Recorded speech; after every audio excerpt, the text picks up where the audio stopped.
자, 여러분 안녕하십니까? 자, 우리 이번 시간에는요, 지난 시간에 챕터 13장 조세의 기본 원리 중에서 그 약간 인트로 배경을 살펴봤고요. 이번 시간에는 무엇을 살펴볼 거냐면, 인트로에서 바람직한 조세란 무엇인가 했을 때요, 공평성, 효율성, 확실성, 단순성, 책임성 등등등 얘기를 많이 하지 않았습니까? 제일 중요한 게 공평한 조세 부담이란 무엇인가, 그걸 봐야 돼. 그래서 이 공평성에 대해서 얘기를 좀 하려고 합니다. 그래서 공평한 텍스란 무엇인가? 오케이. 자, 조세를 부담해야 되는데 어떻게 부담하게 되는 게 공평한가? 그 뜻입니다. 자, 두 가지 접근 방법이 있습니다. 하나는 밑에 보시면 베네핏, 편익의 원칙이 있습니다. 그리고 다음 페이지에 가보시면 편익을 기준으로 판단하는 것이고, 다음 페이지 가보시면 능력의 원칙이 또 있습니다.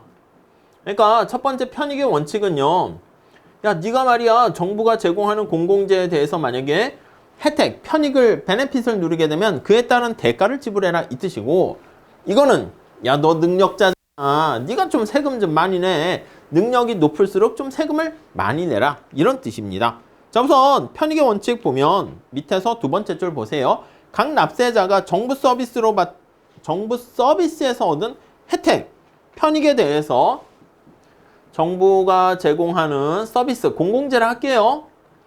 공공재 서비스에 대한 공공재에서 얻게 되는 혜택, 편익이죠. 다른 말로 쓰려고 혜택이라고 썼는데, 혜택에 기반을 두어서 세금을 내는 겁니다. 자, 그래서 다음 페이지 가보시면 또 하나는 능력 원칙이 있죠. 능력, 뭐가 능력이냐 그걸 또 볼 건데, 납세자가 갖고 있는 경제적 능력에 입각해서 세금을 부담해야 된다, 이렇게 보시면 되겠습니다. 자, 우리 다음 페이지 가보시면 편익 원칙 좀 나와 있는데 한번 볼게요. 편익 원칙은 첫 번째 줄, 납세자가 정부가 제공하는 이 공공재에서 나오는 공공 서비스에 따른 편익에 비례해서 혜택이 많아지면 세금도 많이 내세요, 이렇게 되는 거예요. 자, 두 번째 줄 볼게요. 이러한 측면에 입각하게 되면 지출구조의 특성이 공평한 조세 제도의 성격에 영향을 미치는 결과가 나타납니다. 그러니까 정부의 지출구조가 누구한테 혜택이 돌아가게끔 정책을 쓰느냐에 따라서 구조의 특성이, 자, 그러면 특성이 혜택을 다르게 만들고, 자, 이러한 혜택으로 인해 가지고 조세 부담이 달라지게 된다, 이렇게 보시면 되겠네요. 별 얘기는 없습니다. 자, 근데 거기 보시면 두 번째 단락 볼게요. 자, 사람들이 정부 서비스로부터 받는 편익이 조세 부담의 분배의 기초가 되어야 한다는 그런 주장인데, 이걸 누가 얘기했냐면 빅셀이라는 학자가, 요거 공공재나 공공선택이론에서 만장일치제를 강조하는 분인데요. 사람들이 원하는 만큼 편익에 입각해서 세금을 내게 되니까 가장 효율적이고 만장일치로 통과될 수 있다, 이렇게 얘기합니다. 자, 혜택에 비례하니까 정부가 제공한 베네핏에 입각해서, 우리가 경제학의 원리 아니겠습니까? 자, 그렇기 때문에 이 혜택에 비례해서 낸다라고 하면요, 거기 나와 있는 자발적인 교환의 원리, 시장의 원리랑 똑같죠. 그래서 자발적인 교환의 원리가 밑에 깔려 있다, 이렇게 정리를 하시면 되겠습니다. 자, 물건 살 때 우리가 사과를 먹을 때 내가 이만큼의 편익은 얻을 수 있으니까 돈을 지불하고 구입을 하는 거 생각하시면 되겠습니다. 자, 다음 세 번째 단락 볼게요. 각 사람들에게 공공 서비스로 받은 편익에 비례해서 조세 부담을 지우는 방법은 자발적 협조를 얻어낼 수 있다는 장점이 있고요. 그러니까 사람들이 막 투덜투덜대거나 저항하거나 그렇지는 않습니다. 자, 그렇기 때문에 조세 부담을 줄이기 위해서 자신이 얻은 편익의 크기를 근데 줄여서 표출하는 문제가 일어날 수 있습니다. 자발적 교환이 있지만 한계는 뭐라고요? 공공재 파트에서 우리 얘기하잖아.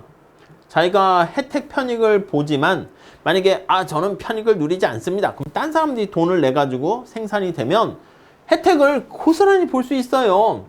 그러니까 비배제성의 문제 때문에 프리라이더가 생길 수 있어요. 무임승차 문제가 발생할 수 있다라고 보시면 되겠습니다. 네. 그러니까 자신의 편익을 작게 표출하는 거야. 그러니까 작게 표출하게 되면 자신의 표출을 왜곡해서 나타내게 되면 그럼 세금을 줄일 수 있으니까 그럼 진정한 선을 표출하지 않게 되는 그런 문제가 생길 수 있겠죠. 자, 이런 행위를 뭐라 그러죠? 맞아요. 적게 왜곡하는 행위를 우리가 전략적 행위다 이렇게 얘기합니다. 이러한 전략적 행위로 인해 가지고 조세 부담을 작게 내려고 한다 이렇게 보시면 되겠고요. 자, 그래서 마지막 달러 그러면 자신이 표출하는 편익과 무관하게 세금 내도록 하는 방법, 그 공공재 파트에서 수요 표출 메커니즘 그런 방법을 사용하려고 하지만 쉽지 않다라고 보시면 되겠습니다. 자, 그 다음에 거기 보시면 최소한 어떤 소득 계층으로 나타냈을 때 편익이 어떻게 되는가 그런 것도 다 알고 있으면 좋긴 하지. 근데 그런 통계 자료를 우리가 얻어내기가 쉽지 않습니다. 자, 그리고 제일 마지막 제출해 보시면 아니 여기서는 편익에 입각해서 우리가 세금을 내게 되는 건데 아니 그러면 그건 좋은데 우리가 소득 분배 측면에서의 그런 얘기는 잘 못해요. 그러니까 뭐 경제학에 그게 여기 나와 있는 것처럼 효율적이다 그렇게 얘기할 수 있는데 거기 보시면 소득 분배에 대한 얘기는 못한다는 얘기가 뭐냐면 책에서는 밑에서 맨 마지막 제줄에 소득 분배가 요거에 대한 논의는 곤란하다. 그러니까 적절하게 소득 분배가 잘 되어 있다는 가정하에서 요 얘기를 진행시킬 수 있게 됩니다. 오케이. 자, 그래서 다음 페이지 가보시면 재분배 목표 추구를 위한 조세 부담의 분배를 허용하지 않기 때문에 소득 분배가 적절하게 잘 되어 있지 않게 되면 이걸 사용하기가 어렵습니다. 자, 그런데 그럼 아예 편익의 원칙은 지금 흐름이 어떻게 돼요? 가장 바람직해요. 얘가 최고라고 할 수 있어. 자발적인 교환에 입각하니까. 근데 공평성과 관련된 소득 분배 관련된 얘기는 해결할 수 없습니다. 야, 그러면 아예 사용 못하냐? 또 그건 아니야. 또 자꾸 말을 뒤집어요. 제한적으로 부분적으로는 쓸 수 있다는 거야.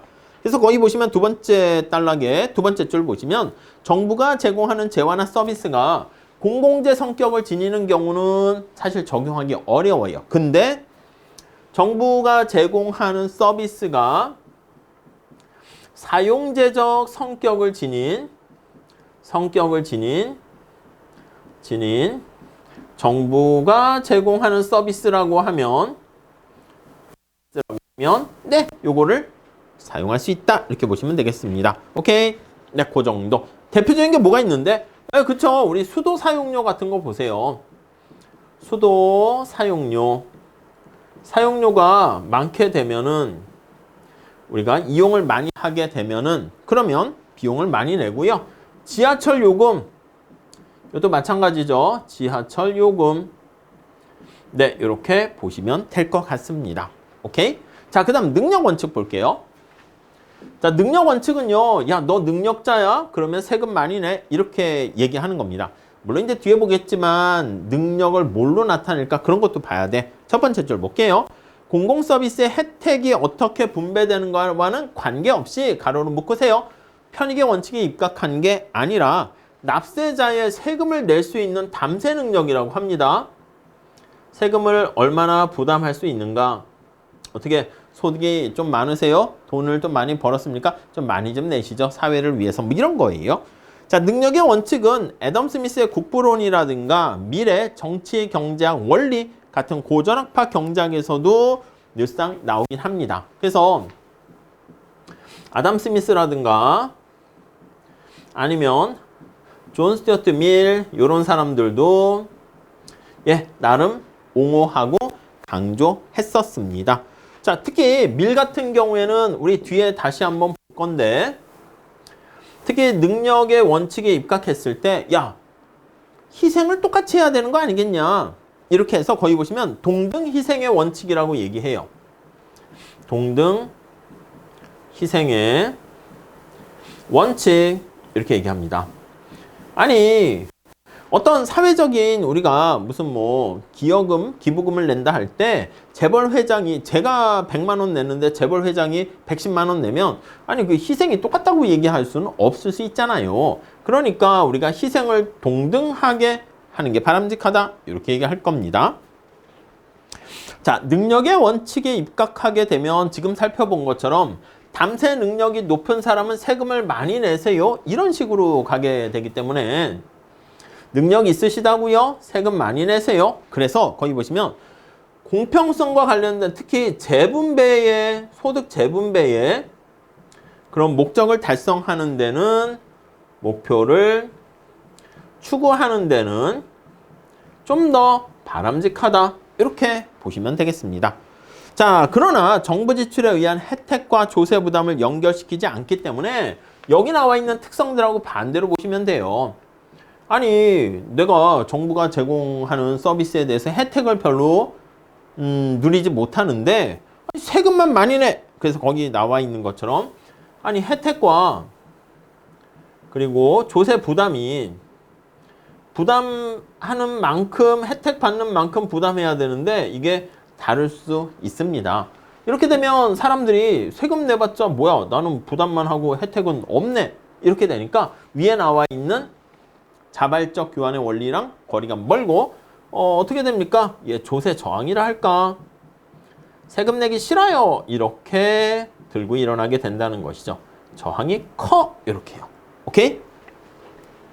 자, 그러나 공평한 과세 원칙으로 접근하는 방법은 편익 원칙보다는 조금 더 호소력이 더 높아요. 그렇기 때문에 기본적으로 어떻게 우리가 얘기를 흘러가게 될 거냐면 기본적인 원칙은 어떤 걸 기본으로 할 겁니까 하면 능력의 원칙이 기본적인 원칙으로 깔고 진행을 할 거고 예외적인 방법으로 때로는 이렇게 여기 사용제적 성격을 지닌 정부의 공공 서비스에 대한 약간 예외적인 측면에서 편익의 원칙을 일반적으로 현실에서는 적용하게 된다. 그렇게 보시면 되겠습니다. 오케이, 그 정도 봐주시고 자, 맨 마지막 째줄에 보시면 경제적 능력과 조세 부담의 크기를 연결하는 구체적인 부담 어떻게 해야 되는가 그걸 얘기할 텐데 크게는 두 가지 측면에서 볼 거예요. 능력의 원칙이다 라고 하면요. 첫 번째는 자 수평적 공평성 이렇게 얘기할 거예요. 수평적 공평성 또 다른 하나는 수직적 공평성 이렇게 얘기를 할 겁니다. 이거 둘 다 뭐라고요? 맞아요. 지금 여기 바람직한 조세에 의해서 공평성의 원리를 얘기하는 건데 그 중에서 편익의 원칙이 있고 능력의 원칙이 있는데 수평적 공평성과 수평적 공평성, 수직적 공평성 이 얘기는 능력의 원칙에 해당하는 얘기다라는 것을 알 수가 있습니다. 오케이? 자, 그럼 수평적 공평성 먼저 볼게요. 수평적 공평성은요. 뭐 첫 번째 줄 보시면 똑같은 경제적 능력의 소유자는 똑같은 세금 부담을 져야 한다는 게 바로 수평적 공평성이야. 그러니까 똑같은 이렇게 보면 돼요. 아, 능력이 똑같으시군요. 그럼 세금의 크기는 똑같이 내셔야 됩니다. 이렇게요. 이해 가시죠? 별거 없습니다. 두 번째 줄에 한층 이걸 일반화시켜서 표현하게 되면 모든 의미의 모든 측면에서 봤을 때 똑같은 사람은 조세상으로 똑같은 대우를 받아야 한다. 이겁니다. 법 앞에 평등이다. 그 원칙에 가장 부합하는 것이죠. 그래서 법 앞에 평등 그 원리를 기반으로 깔고 들어가는 거랑 같이 볼 수가 있습니다. 오케이? 자, 근데 우리가 문제는 뭐냐면 아니 능력이 똑같다 그러면 앞에서 얘기한 것처럼 아니 당신이 능력이 높아요? 능력이 있습니까? 그러면 똑같습니까? 뭘로 측정할 거냐? 이거예요. 그래서 능력을 측정하는 도구가 그게 좀 약간 애매하다는 것이죠. 그 뒤에 다시 볼 겁니다. 자, 그래서 거기 보시면 아이디어는 되게 심플하고 간단한데 야 어떤 걸 똑같은 걸로 볼 거냐? 그게 애매하다는 거죠. 경제적 능력 관점에서 봤을 때 똑같다. 이게 애매해요. 세 번째 단락 볼까요? 인종이나 종교 등의 차이를 의미 있는 차이로 보아서는 안 된다는 거에 대해서는 다 이견이 없어요. 자, 근데 거기 보니까 장애자나 노약자인 경우 이거 좀 다르게 좀 해야 된다. 이것도 괜찮아요. 근데 결혼의 여부라든가 아니면 납세자가 얻고 있는 소득의 종류 이거 우리 사실 좀 애매하죠. 그런 것들을 고려하기에는 그렇기 때문에 약간 우리가 합의를 보는데 어려움이 있어요. 다음 수직적 공평성은요. 상식적으로 생각해보면 더 큰 경제적 능력을 보유하고 있는 사람일수록 더 많은 세금을 내야 된다. 이거는 이제 바로 뭐냐면 더 큰 능력자이면 더 큰 세금을 내세요. 그냥 지극히 당연한 겁니다. 어떻게 보면 소득이 커짐에 따라 조세 부담을 크게 하는 건 맞는데 문제는 뭐다? 예, 얼마나 더 많이 내야 되는데 거기서 이제 문제가 발생합니다. 그래서 우리가 누진소득이라고 하죠. 소득이 많으면 세금 많이 내세요. 특히 누진적으로 내세요. 근데 그거는 다 동의해. 근데 얼마나 더 내야 되지? 야, 그런 거와 관련해서 합의하는 게 쉽지가 않죠. 다음 페이지 가보시면 구체적으로 경제적 첫 번째 줄 보세요. 경제적 능력이 커감에 따라서 얼마나 누진적으로 조세 세금을 부담해야 되는가? 예, 그런 거에 대해서 사람들이 이견이 있을 수 있습니다. 적절한 누진성, 예, 그거에 대해서 사람마다 생각이 다를 수 있기 때문에 쉽게 대답하기 어려운 문제가 된다라고 보시면 되겠습니다. 자, 그래서 이렇게 정리할게요. 공평한 조세 부담은 편익의 원칙과 능력의 원칙으로 크게 나눌 수 있는데 능력의 원칙은요. 수직적 공평성과 수평적 공평성 이렇게 또 두 가지로 나눌 수 있다라고 보시면 되겠습니다. 자, 거기 보시면 두 번째 단락에 보시면은요. 약간 두 가지 원칙을 다 충족시켜야 바람직한데 어느 하나를 충족시키는 게 둘 다 충족되지 못한 경우보다 더 낫다라는 보장이 없는 그걸 저 앞에 우리 재정학 앞에 보면 세컨 베스트 해서 차선의 이론 이렇게 얘기하거든요. 그런 얘기가 살짝 있는데 그냥 가볍게 보시고요. 그래서 밑에 나와 있는 것처럼 아예 그냥 뭐 이렇게 뭐 이 두 가지가 잘 충족되면 좋긴 하지만 아예 하나가 충족되기 어려우면 그냥 다 충족 못하는 게 더 나을 수 있다. 그런 얘기가 밑에 각조 6번에도 있으니까 참고로 보시면 되겠습니다. 자, 이번 시간에는요. 우리가 바람직한 조세에 대해서 몇 가지 조건을 나열했는데 그중에 공평한 조세가 무엇인가 그거에 대해서 살펴봤고요. 편익의 원칙과 능력의 원칙에 입각해서 얘기를 했습니다. 다음 시간에는 어떤 걸 볼 거냐면 지금 본 것처럼 수평적 공평성에서 자, 능력이 똑같다. 경제적 능력이 똑같다. 이렇게 얘기했는데 아니, 그 뭘로 측정할래? 그 얘기를 조금 더 심도 있게 한번 살펴보도록 하겠습니다. 자, 다음 시간에 이어서 같이 또 보도록 할게요. 감사합니다.